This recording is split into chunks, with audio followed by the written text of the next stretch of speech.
Olá todo mundo, eu sou Giovanni do Monte e vocês estão de volta ao Covil do Narrador.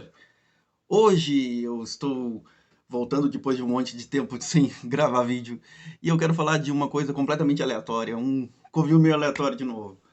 Eu quero falar com você sobre regras da casa, as tão conhecidas House Rules. Você usa regras da casa?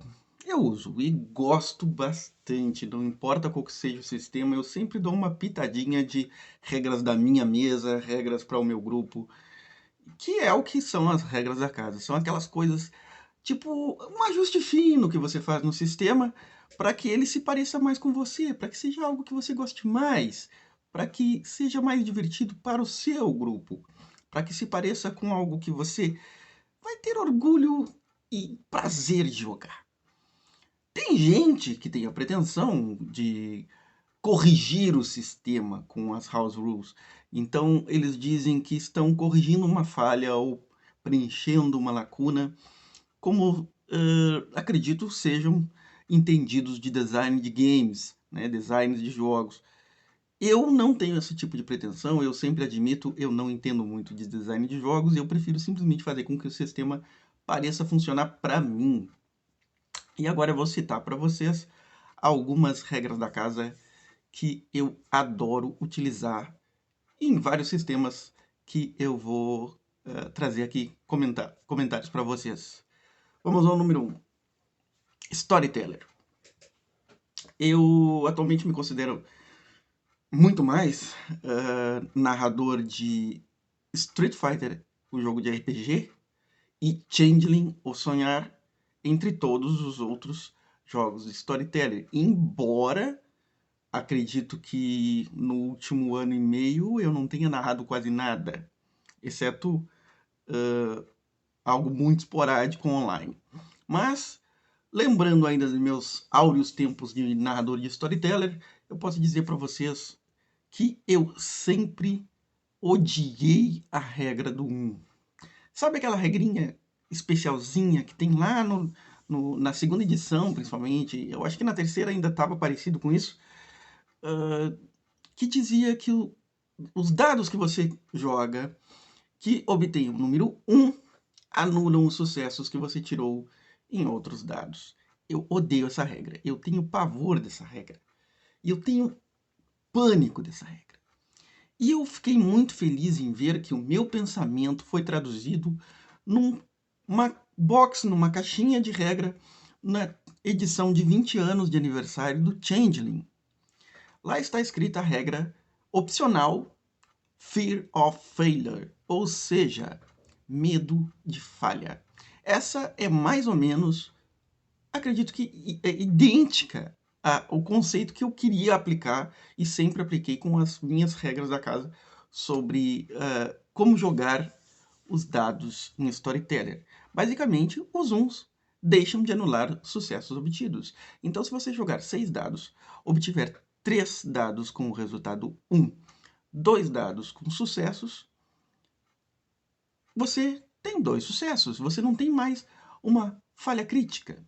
Você só vai ter falha crítica quando você tiver tantos dados com uns e nenhum dado com sucessos.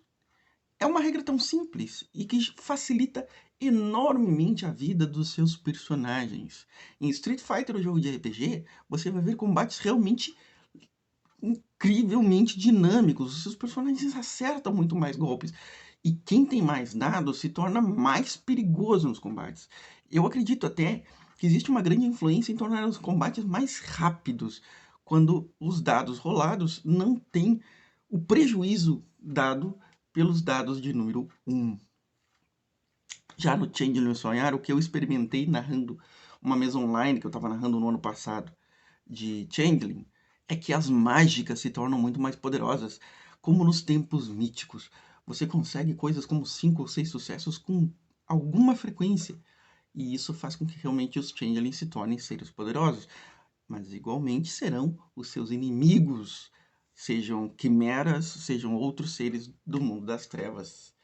Mas agora vamos deixar de falar de storyteller. Essa é a única regra da casa que eu lembro assim de significativa para Storyteller, que eu tenho aplicado ao longo da vida. Eu vou falar agora para vocês sobre Dungeons and Dragons. A Rule Cyclopedia foi o meu Dungeons and Dragons durante muito tempo.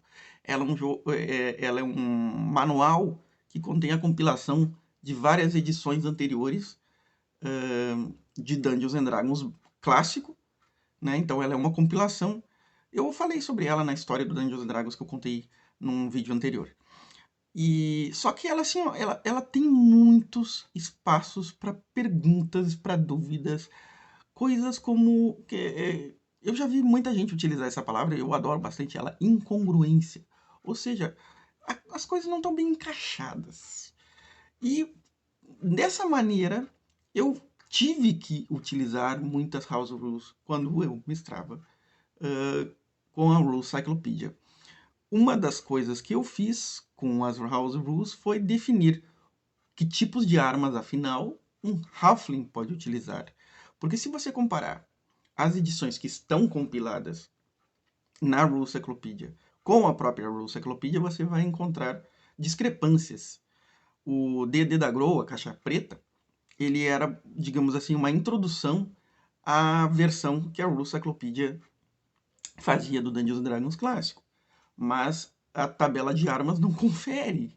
Então eu precisei definir por mim mesmo, como mestre, que armas um halfling podia usar e que armas ele não podia usar. E outra coisa que eu fiz, na última mesa que eu mestrei online, inclusive eu tive a ajuda do Davi Campino, que era um dos meus jogadores, nós definimos outras, digamos assim, outras regras para perícias, além daquelas que estavam ali, que basicamente resultou em mudar o atributo base das perícias que existiam na lista de perícias da Rule Cyclopedia. Algumas que eram de inteligência viraram de sabedoria, algumas que eram de carisma viraram de outra coisa. E foi uma das coisas que nós fizemos de interessante com relação a House Rules. Na quarta edição do Dungeons and Dragons, que eu continuo tendo como a minha favorita, já fiz algumas House Rules, mas a maioria delas eu descartei e só fiquei com duas bem bacanas. A primeira delas é o dano crítico para personagens jogadores, porque eu gosto muito de favorecer os heróis. O dano crítico funciona assim: você usa o resultado máximo, como está na regra original, o resultado máximo possível do dano do poder que você está utilizando, e aí você joga de novo o dano do poder que você está utilizando. Isso acaba aumentando o número de cálculo, né, o tempo calculando dano, e refaz uma jogada de dado que deveria ser evitada, eu sei, mas faz com que os danos sejam realmente muito, muito elevados, né? Então, desde o primeiro nível, você vai ver coisas absurdas de dano.